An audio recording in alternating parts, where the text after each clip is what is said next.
Good morning, people, and welcome to, of course, another beautiful weekly power shot with the lovely black and white today, Anna Rooney, and myself, plain blue, Paul Rees. Yeah, we are here every week, and today our power shot is: do you really need a business coach? Do you really need a business coach? I mean, such a I'm going to say such a broad question, Anna. Yeah, well, I have to follow with your black and white thing, so I think it's very appropriate for today. As I said, black and white, but very clear. So, yeah, that's a very, very interesting question and a very important question, Paul, because I've taken my own journey, entrepreneurial journey. There have been stages on that journey that I needed somebody just to listen, guide, but most importantly, to hold me accountable. And as a coach myself and yourself, we know that we can bring our, people that we're working with where they want to be to achieve their goals. But those hard questions or those challenges that we set for our clients, our customers, sometimes very hard to do for yourself. You're so right. And here's the thing is I've been coaching for 20 years now. But that doesn't mean I'm a brilliant business person. Absolutely. I mean, let's be clear here. You're just because you're a coach doesn't mean you're a successful business person. I'm not coaching someone to be a millionaire. I'm coaching someone to niche, to be specific.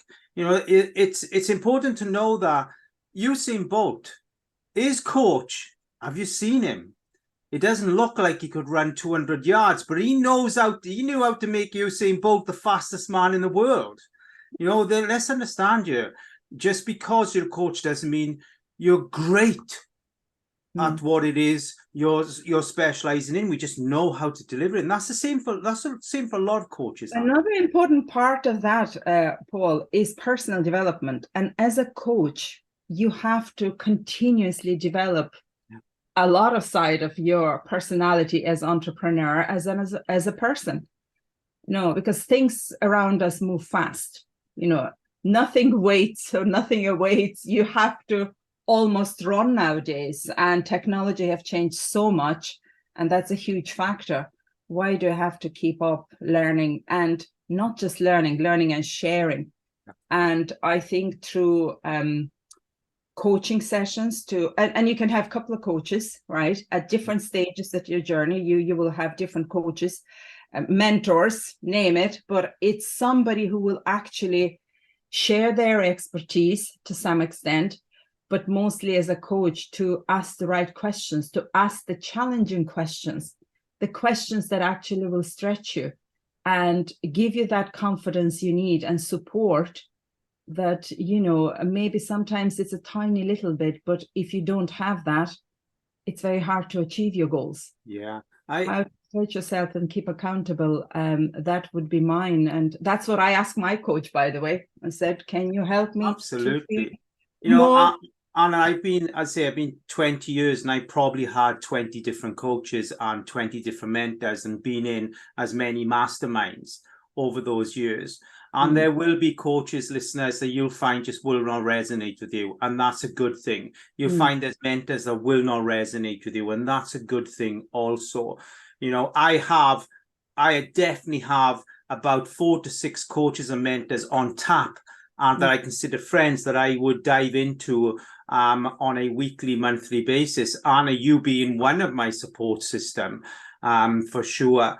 And here's the question is listeners and viewers, is most people go to a coach when they are emotionally, financially, and businessly, if that's even a word, flatlined. And that is the wrong time to go to a coach. No, you can go to a coach at that time, but the best, most efficient time is to work with a coach is when you're at your best, when you are making the most, when you are growing the quickest. Yeah. Because that's when you need it the most. The other way, you're firefighting, and it takes a long time to get back to the place where the coach can offer you his or her best. Absolutely, Paul. Likewise, I'm excited. Every week we talk and we WhatsApp each other and bounce ideas. And you can't underestimate a great coach and good coach that will keep you in the right place, we say, but also peer coaching. When you meet like-minded people, they actually support your idea or not. Sometimes your idea wouldn't be as valid. So you have to have those trusted resources, so trusted network of people who are coaches and peer coaches that they grow with you. Yeah. So absolutely, the answer is yes. Do we need a coach? Absolutely do. So well, it takes a healthy ego to know you need a coach, but also be particular. Don't just jump into a coach or a mentor because there's a title there. What we say, viewers, listeners here, is think about the type of person that you need to work with, and how does that coach niche into or factor into what it is you need at this particular point in time. And again, look for a coach when you're at your best. Come when look for a coach when you're struggling, but when you get to that peak place, then find a coach that can complement that peak place to keep growing you in that way. I say find a coach that will challenge you. That probably will be my criteria, when I'm choosing my coach and mentor also. That's a big factor for me. So it's been amazing. And these 6 minutes, they go super fast, Anna Rooney. That's yeah, for sure. Absolutely. So we have to ask our audience, do they have their own challenging coach? Happy days. And let's leave it there. Until this time next week is Paul from Wales and Anna from Ireland. Absolutely. And we'll see you soon. Bye for now. Bye-bye.